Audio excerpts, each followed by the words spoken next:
Look, there's a rule in Lebanon. Whenever you think it couldn't get worse, it gets worse. For 7 years, thousands of pounds of explosive material sat in a warehouse at Beirut's port in the heart of the city. Then, one August evening, it exploded.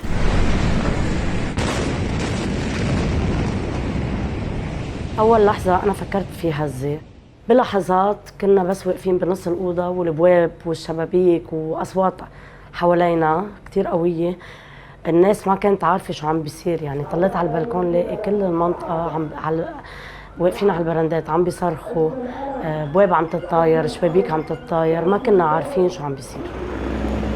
The Lebanese have lived through crisis after crisis in recent years, but this is one of their greatest calamities. يعني أنا ما بعرف كيف دولة مثل هالدولة اللبنانية بتسمح بتخزين هيدي المواد كلها سنين وما معها خبرها. ما بعرف ليه. ما بعرف. Scores were killed, thousands injured, hundreds of thousands made homeless.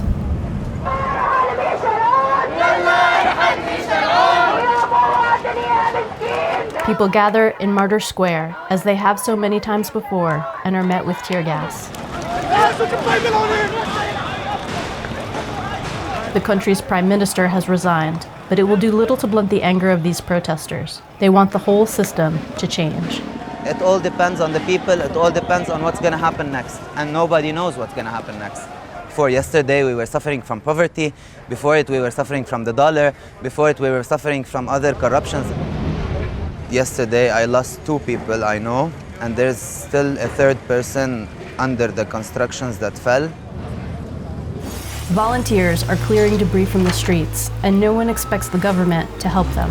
Young Lebanese people like myself and my friends are the only people who are on the ground that are helping the others out. We don't see any part of the municipality, any part of the authorities, police, the army. We are doing the jobs of the politicians in our country. Every time we think we have a bit of hope, it just fades away quickly. Damages from the blast are estimated to be in the billions, in a country already close to economic collapse. The currency lost 60% of its value in a single month, and families lost life savings. Prices are soaring, and banks are short on cash. Naila Saba feels lucky. Her restaurant was spared the worst, but every day is a struggle. Money was running out as well as the banks started to implement something called capital control, where they don't allow you to withdraw money from your account. So we've got money in our bank account. As a business, we have a healthy balance in our bank account that we can't use to buy anything, because nobody will take a check, we can't use a credit card, and nobody will take a bank transfer. So all the money that we've earned over the past 3 years and is sitting in a bank account, we can't do anything with. They've left us since October to suffer and for our businesses to shrivel up and die. In most parts of Lebanon, there is power for only a few hours a day, and trash piles up in the streets. COVID-19 cases are on the rise, and hospitals are under growing strain.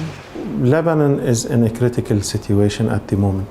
I would say this is like a patient that is suffering from 3 severe illnesses. You have the financial situation, the economy is not doing well.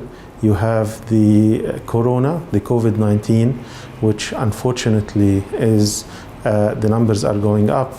And thirdly, you have this huge explosion that we have not seen before. The healthcare system in Lebanon is still alive and kicking. But the question is, how stretched or overstretched can it reach? The most pressing question now is how the country will feed itself. Lebanon imports nearly all of its wheat, and this is what remains of its only large grain silo. In one neighborhood, families receive small bags of food to tide them over, but it may not be enough for everyone. في مشاكل كتير اقتصادية، في ناس ما عندها ناس تاكل، في ناس تقبض بالشهر كله $100. في شعب فقير كتير، واللحم غالي، والمواد الغذائية غالية، كل شيء غالي. مستقبل لبنان أسود، زفت، رايح إلى الأسوأ.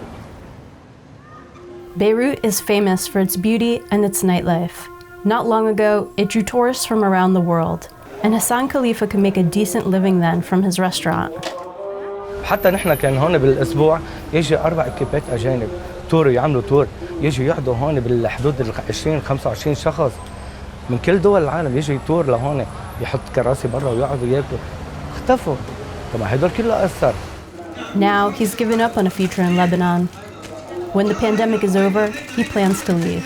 واحد بيكون متمسك ببلده وبتقول بكره احسن بكره احسن، مثل ما قريتها هيدي بالنسبه لبكره شو، نحن بنقول ان شاء الله احسن، بس انه طول ما الطبقه السياسيه الموجوده ما عم تشتغل لا هالشعب لحتى نحن نصمد معها، ما عم بتساعدنا. Mounira Khalifa has spent her whole life in the same Beirut neighborhood. With an EU passport, she could leave too, but she says she won't, even after this. And what you say to Beirut? I love you.